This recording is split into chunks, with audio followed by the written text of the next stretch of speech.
को पूछती है कि क्या तुम सच में उसे प्यार करती हो, क्या उसे शादी करना चाहती हो। तुमने सुना हुआ है ना चार कितना बड़ा प्ले बॉय है, सब बोलते हैं कि उसके आगे पीछे लड़कियां मंडाती रहती है। ये सुनने के बाद जो साइंग है वो बोलती है मंडाती रहे तो वो मैटर नहीं करता, लेकिन एट द एंड तो उसको मेरे पास ही आना पड़ेगा ना, क्योंकि जो भी लड़की उसके पास आसपास मंडाती है वो उसके घर तक बहू बन के जाने के लायक नहीं है, ऐसा वो बोल रही होती है। उस टाइम पे जो अनु होती है बाहर आती है और उस टाइम पे जो ड्रेसेस अभी साइंग देख रही होती है वही ड्रेस अनु ने पहन लिया था। वो बोलती है ओ आपका मेरा ड्रेस तो काफ़ी अच्छा है, एक ही जैसा लग रहा है, लेकिन मैटर नहीं करता ना किसको कौन सा ड्रेस पहले पसंद आया वो मैटर करता है, और किसके पहनने के बाद कितना मेमोरेबल रहा वो मैटर करता है, ऐसा वो बोलती है। उसका मुंह सुझाकर वहाँ से निकल लेती है और हमें उस टाइम पे दिखाया जाता है चार्ट आता है। चार्ट आने के बाद जो चार्ट था वो अनु को देख के बोलता है यार मैं थोड़ा सा लेट हो गया, आई एम सो सॉरी बोल के वो बिल्कुल भी वो साइंग की तरफ देख नहीं रहा था। अब उसे पता हो साइंग कौन है तो देखे ना, और ये देख के तो साइंग को बड़ा गुस्सा आ रहा था क्योंकि साइंग इसको जानती थी। और अनु बोलती है मैंने सुना हुआ है तुम्हारा रिश्ता पक्का हुआ था किसी के साथ। हाँ साइंग नाम की लड़की थी, एक बहुत बड़ी बिजनेस फैमिली से, तुम्हें पता है वो कौन है। बोलता है ये इन दोनों में से कौन है, मैं इतना तो समझ गया तुम्हारी बातों से कि दोनों में से एक बताओ कौन है। ये सुनने के बाद जो अनु थी वो स्माइल करती है और बोलती है छोड़ो ना मुझे जाना है, और वो चली जाती है और उसके पीछे पीछे चार्ट भी चला जाता है। ये देखे साइन को बड़ा ह्यूमिलेटिंग महसूस हो रहा होता है। अगले वाले सीन में जो चाय होता है वो अपने लॉ फॉर्म में जाता है जहाँ पर वहाँ पर आया हुआ होता है जेंग से मिलने के लिए। जेंग को देखने के बाद वो बोलता है तुम यहाँ पर क्या कर रहे हो, क्योंकि उसने वहाँ पर जेंग को एक्सपेक्ट किया नहीं था। जेंग बोलता है मेरी सिस्टर किसी को डेट करने का प्लान बना रही है और दो लड़के वहाँ पर आ रहे हैं और मैं नहीं चाहता कि वो दोनों मेरी बहन की लाइफ में आए। ये सुनने का तो बोलता है तो वो तो उसकी लाइफ है ना, वो चूज करेगी, तुम थोड़ी चूज कर सकते हो। ये सुनने के बाद जेंग बोलता है फिर मैं उसका बड़ा भाई हूँ और मेरा राइट बनता है उसके लाइफ में सही और गलत चीज़ों का डिफ्रेंशिएशन करवाने का, और जिस लड़के के साथ वो फिक्स हो सकती है वो बहुत गलत है। एक को तो हमने भगा दिया लेकिन मेरी मदद चाहिए क्योंकि तुम्हारा भाई मेरी बहन से प्यार करता है मुझे पता है, और तुम्हारे फैमिली में मेरी बहन को भेजना मुझे कोई इश्यू नहीं लगता। आई नो तुम्हारी मम्मी इतनी ज़्यादा स्ट्रिक्ट है लेकिन फिर भी मेरी बहन इतनी ज़्यादा अच्छी है कि वो सब कुछ सेटल करवाएगी। ये सुनने के बाद जो चाय था वो बोलता है तो वो उन लोगों की प्रॉब्लम है, मुझे बीच में मत पड़वाओ। तभी वो अपनी दोस्ती का वास्ता देकर अपने भाई की प्यार का वास्ता देकर बोलता है कि प्लीज़ तुम्हें मेरी मदद करनी पड़ेगी। आज वहाँ पर टेनिस कोर्ट पे चलते हैं और वहाँ पर जाने के बाद अपने भाई के लिए मेरी बहन को बचा के रखो प्लीज़ बोल के उसको उसकी मदद मांगता है, क्योंकि आज यहाँ पर जेफ और सैमसन आने वाले थे और दोनों ही वो बिल्कुल भी पसंद नहीं कर रहे थे। वो गए वहाँ पर गेम स्टार्ट होने वाला था, जहाँ पर जब अनु देखती है कि चाय भी आया हुआ है वो सोचती है ये यहाँ पर क्या कर रहा है, और उस टाइम पे हमें ये दिखाया जाता है जेंग बोलता है मैंने इनवाइट किया था, और उस समय पे जो वहाँ पर सैमसन होता है वो बोलता है कि मुझे पता नहीं था तुम्हारे भाई का इतना ख़राब चॉइस है। ये सुनने के बाद वो हंसती है बोलती है कि और एटलीस्ट मेरे चॉइस से तो बेटर है ना बोलती है, और वहाँ पर वो लोग खेलने लगते हैं। खेलते टाइम जो उसका अपोनेंट था वो इंटेंशनली पहले तो जेफ को टारगेट कर रहा था। जेफ यहाँ पर बहुत वीक पड़ रहा था और उसे चोट भी आती है। इनफैक्ट जो ऊंचाई होता है ऊंचाई को भी वो टारगेट किया जा रहा होता है, उसकी आंखों पर भी चोट आ जाती है। और ये देखे तो सबको गुस्सा आ रहा होता है। अनु भी रियलाइज कर रही थी कि ये सैमसन जो है वो थोड़ा ज़्यादा कर रहा है, और हमें ये दिखाया जाता है जो सैमसन था उसको अनु बोलती है ए ज़्यादा हो रहा है प्लीज़ ऐसी हरकतें मत करो। और उस समय पे जो हमारा चाय था वो बोलता है ऐसे तुम्हारा बंदा यहाँ पर आया हुआ है और ये अपनी गर्लफ्रेंड को लेके नहीं आया है। सुनने के बाद वो बोलती है कि क्या गर्लफ्रेंड। तभी जो चाय था उसका हैंकरचीफ दिखाता है। हैंकरचीफ किसी लेडीज का गिफ्ट किया हुआ था और उसमें परफ्यूम था, और वो बोलता है ये जो परफ्यूम का स्मेल आ रहा है वो लड़के वाला परफ्यूम है, एंड ऑब्वियसली इतना प्यारा परफ्यूम है इतना महंगा परफ्यूम है तो किसी ऐसे अपने में दिया होगा, और ऑब्वियसली इसकी गर्लफ्रेंड है। एंड बोलते क्या, और तभी हमें ये दिखाया जाता है तो चाय था वो बोलता है साइंग के घर पे एक रिवाज है, और वो बोलता है नॉर्मली थाईलैंड में एक सिस्टम है कि अगर किसी के घर में भी बड़ी बेटी या छोटी बेटी हो या फिर घर में इल्डर के पहले योंगर की शादी हो उस टाइम पे इल्डर हमेशा अनमैरिड रहता है, ऐसा एक कहावत है। और इसी बात की वजह से वो एनो को अप्रोच करने की ट्राई कराए ताकि जल्द से जल्द उसकी शादी, उसके बाद उसकी छोटी बहनों की भी शादी हो जाए। ये सुनने के बाद उसे बहुत गुस्सा आता है, वो गुस्से में वहाँ से निकल लेती है और वो सैमसन को डांट भी देती है कि तुम्हारा मेरा कुछ तो था नहीं, तुम तो बस मेरे पीछे पागलों की तरह पड़े हुए थे, लेकिन इतना गंदा गेम खेलने की क्या जरूरत थी, जाओ तुम अपनी बहन की शादी करवा, लेकिन मेरा सर मत खाओ बोल के उसे भगा देती है। अगले दिन में देखते हैं चाय सामान के घर पर दोबारा जाता है और इस बार सामान अपने आंखें खोल चुका था और वो बस अपनी बीबी और अपनी बेटी का ख्याल रखने के लिए बोलता है, क्योंकि उसे लग नहीं रहा था ज़्यादा समय उसके बाद से। और वो बोलता है कि सिर्फ मैं तुम पे ट्रस्ट कर सकता हूँ। चाय बोलता है तुम्हें मैं कुछ होने भी नहीं दूंगा, तुम भी ठीक हो जाओगे और तुम खुद अपनी बेटी और अपनी बीबी की ख्याल रखने के लायक भी बनोगे, टेंशन मत लो। और बाद में हमें दिखाया जाता है चाट और चाय नीचे की तरफ आ रहे होते हैं। चाट को तो आज तक पता नहीं था कि सामान किस हाल में। वो बोलता है अगर मुझे पता होता तो मैं पहले आके इससे मिल लेता, इसकी थोड़ी मदद कर लेता। वो बोलता है अगर पहले नहीं पता था लेकिन अब तो पता चल गया ना, इसलिए प्लीज़ हेल्प क्या करना। और बाद में हमें ये दिखाया जाता है चाय अपनी गाड़ी से जा रहा हो, अपने जो रिक्शा था उससे जा रहा होता है, क्योंकि गाड़ी तो उसका सोकल प्यारा भाई लेके जा चुका था। वो देखता है जो अनु है उसकी गाड़ी फंसी हुई है, उठता है और उसके बाद उसकी गाड़ी को निकालने की ट्राई करता है और अनु को पहले तो बाहर निकालता है, ऑलमोस्ट स्लिप खाने वाली थी, उसके बाहों में गिरती है। काफ़ी प्यारा मोमेंट था, लेकिन हाँ चाहे नहीं, लेकिन यहाँ पर जो एनम ने उससे अजीब महसूस जरूर हो रहा होता है। बाद में वो गाड़ी निकालता है और उसके बाद बारिश होने वाली थी, इसलिए गाड़ी में दोनों ही बैठ जाते हैं। एनम उससे थैंक यू बोलते हैं उसकी मदद करने के लिए। चाहे बोलता है अगर तुम बिगिनर हो तो इतने खतरनाक रोड की तरफ मत लाया करो, क्योंकि यहाँ पर बहुत कटती है और तुम्हारी गाड़ी एक्चुअली फंस जाती है। ये सुनने के बाद जो चाय है उसको एनम बोलती है अगर यहाँ पर मेरी गाड़ी ना फंसी हुई होती तो आज तुम मेरी मदद थोड़ी करते, ऐसा बोल के स्माइल करती है। बस वो मजा करने की उसकी आदत थी। ये देखने के बाद चाय बोलता है ऐसी कोई बात नहीं है, बस अपना ख्याल रखा करो, क्योंकि तुम्हारे भाई तुम्हारे लिए बहुत हो रही थी, तुम्हारे पांचों भाई तुम्हारे लिए कुछ भी कर सकते हैं। ये सुनने के बाद वो इस्तेमाल करती है और बोलती है बहुत किस्मत वाली हूँ मैं। और उस समय पे जो एनम होती है वो बोलती है तुम बताओ, और उस टाइम पे वो बोलता है नहीं ऐसी कोई बात नहीं, मैं बस अपने भाई के लिए प्रोटेक्टिव हूँ, अपनी फैमिली के लिए प्रोटेक्टिव हूँ। और उस समय पे वहाँ पर ढेर सारे फोटोज थे लड़कों के, जो चाय उठा लेता है। वो बोलता है ओ इतने सारे ऑप्शन है तुम्हारे पास। ये सुनने के बाद एनम बोलती है मेरे वाले ऑप्शन नहीं, ये मेरे भाई जो मेरे सर पे बैठा के रखे हुए हैं ना रिश्ते के लिए, वो वाले ऑप्शन है। वो बोलता है तो बताओ क्या क्या क्वालिफिकेशन है सब में। वो सबके बारे में बताती जाती है। कोई भी उसे बिल्कुल ही पसंद नहीं आ रहा था, क्राइटेरिया बिल्कुल फिट नहीं हो रहा था। और एक बंदा होता है जिसका क्राइटेरिया उसके ऊपर फिट हो रहा था। तभी चाय बोलता है तो क्या इसके साथ तुम शादी करने वाली हो।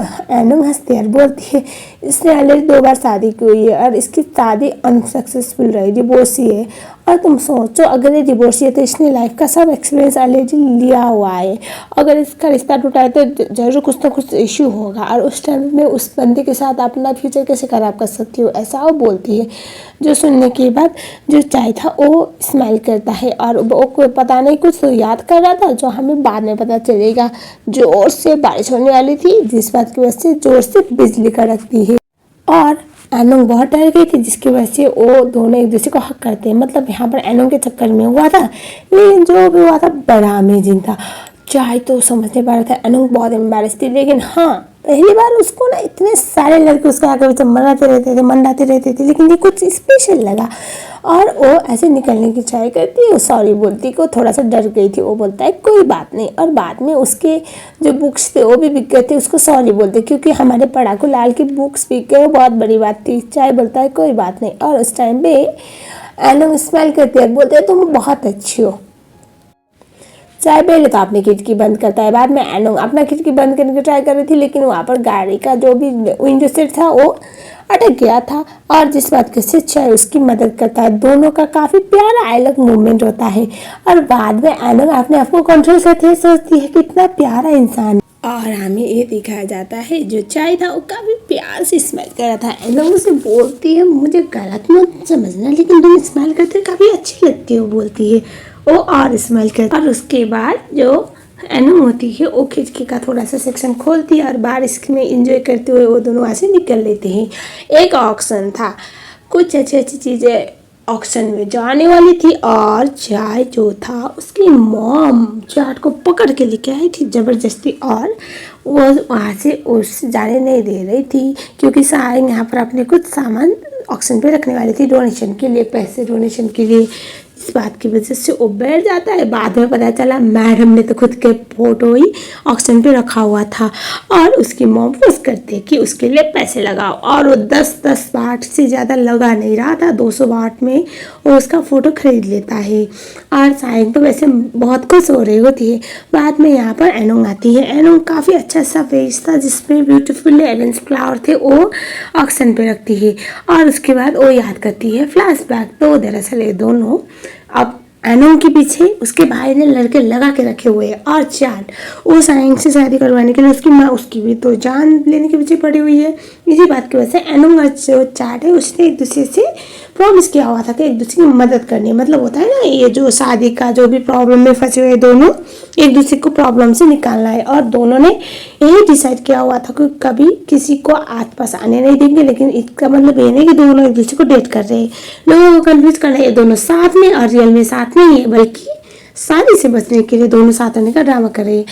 उसने प्लान किया था। और अभी जो फेस ऑक्शन पे जाने वाला था 200 बार तो स्टार्टिंग में लगाते थे। उसकी मॉम उसे डांट के बोलती है तुम मेरी रेपुटेशन खराब कर रहे हो, तुम उसके फोटो के लिए तुम फाइनल 200 बार लगाए थे और इसका एक ही बार में। वो बोलता है मॉम आप क्या बात कर रहे हो, मैं इतनी बड़ी फैमिली का बेटा हूँ, अगर कोई ज़्यादा पैसा लगाएगा तो ऐसा बोल के वो मॉम को चुप करा देता है। बाद में यहाँ पर और भी लड़के थे जो एनोंग के बेस को काफ़ी अच्छा अमाउंट देने के लिए तैयार थे, और इसका रेट और ज़्यादा चाट ही बढ़ा रहा होता है, जिस बात की वजह से साइंग की मॉम को तो बहुत ज़्यादा गुस्सा आ रहा होता है।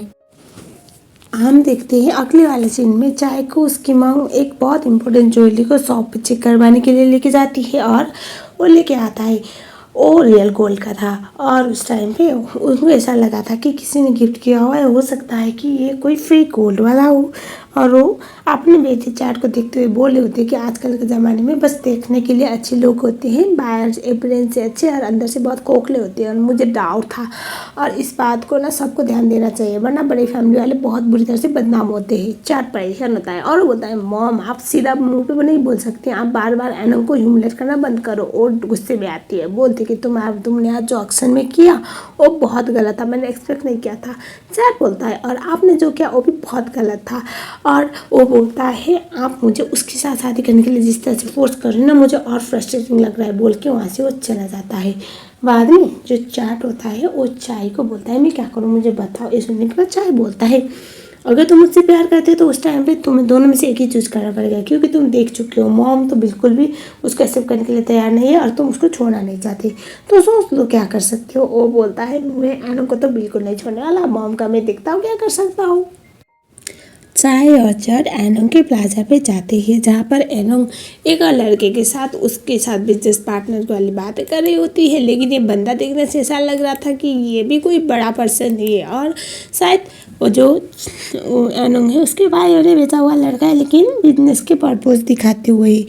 तो ये देखने के बाद उसका भाई चैट बोलता है यार मैं क्या करूँ, एनोंग हमेशा किसी न किसी के साथ होती है। वो बोलता है तो कम्पीट करो। और बाद में जेंग को पूछता है तो बोलता है कुछ नहीं, अगर एनोंग को कोई अप्रोच करता है अच्छा और एनोंग को पसंद भी आता है तो उस टाइम पे हमें कोई पर्सनल इशू नहीं होगा।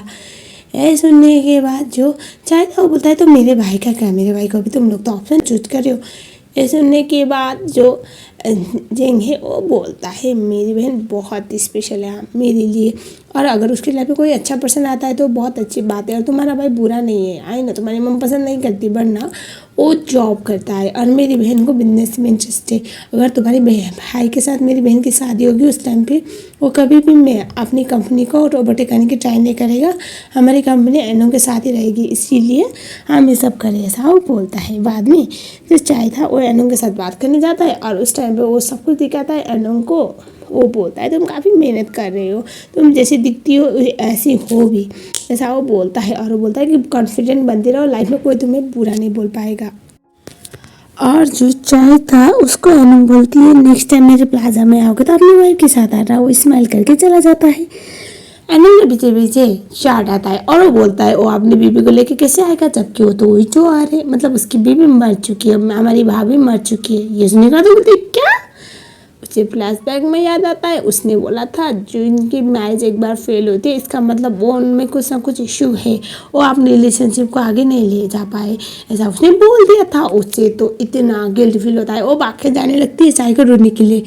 चाय बोलता है क्या हुआ, तुम इतना पैनिक क्यों कर रही हो? तभी वो बोलती है अरे मैंने तुम्हारे भाई को ऐसा बोल दिया, मुझे ऐसा बोलना नहीं चाहिए था, मुझे क्या पता था ये सब कुछ है। ये सुनने का तो बोलता है कोई बात नहीं, चाहिए इतना ज़्यादा कोई भी बातें दिल पे नहीं लेता। और सुनने के बाद एनंग बोलते हैं फिर भी मैंने जो बोला वो बहुत गलत बोला, ऐसा नहीं बोलते किसी को भी, मैं कितनी बुरी हूँ बोल के वो उसके आगे पीछे घूम रही थी ताकि वो चाय को ढूंढ सके, लेकिन चाय को वो नहीं ढूंढ पाती और एनंग के मन का गिल्ट वहीं पर रह जाता है। चैट और फ्लैशबैक बताने लगता है दरअसल वो उस टाइम भी हाई स्कूल पे था और वो मिलिट्री स्कूल होने की वजह से वो ज़्यादा आ नहीं पाया था। उसकी मॉम ने उसका किसी के साथ रिश्ता पक्का किया था, बाद में उसने शादी कर ली, लेकिन शादी के 1 साल के अंदर उसकी डेथ हो जाती है। तभी चाट को एनंग बोलती है तो क्यों, मतलब कुछ रीजन होगा ना डेथ होने का। सुनने का तो बोलते हैं पता नहीं, इस तरह बोला गया था कि जिसके साथ उसकी शादी हुई है वो इतनी अच्छी थी नहीं, उसके लाइफ को उसने जानू बना के रखा हुआ था। सुनने का तो बोलते हैं मतलब वो ऑलरेडी गलत रिलेशनशिप में आ गया था। वो बोलते हैं हाँ मॉम ने अरेंज किया हुआ था और वो हमेशा मॉम को खुश करने की ट्राई में लगा रहता था, जिसके चक्कर में वो फंस गया और ये सब कुछ हुआ। सुनने के बाद वो बोलती है तो उसके बाद तुमने कभी जाने की ट्राई नहीं किया क्या हुआ था एक्चुअल में। ये सुनने के बाद जो चैट है वो बोलता है मैं इतना पूछूँ तो अब बहुत अजीब लगेगा, मैं उसका छोटा भाई हूँ और इसके बाद उसके लाइफ में कभी कोई लड़की आई नहीं। एनंग सोचती है बेचारा बहुत बुरा हुआ उसके साथ, अभी तो इसकी उम्र इतनी भी नहीं हुई है कि वो एक विडर वाली लाइफ जी सके, ऐसा वो सोचती है। एंड विद दैट ये वाला पार्ट खत्म होता है। I will be back with episode number 3। तो बताओ कैसा लगा, मुझे कमेंट में एटलीस्ट 4 से 5 कमेंट में बताओ कि इसका नेक्स्ट पार्ट बनता है, इसका नेक्स्ट पार्ट चाहिए या नहीं। अगर आपको चाहिए तो बताना जरूर। I will be back, thank you so much.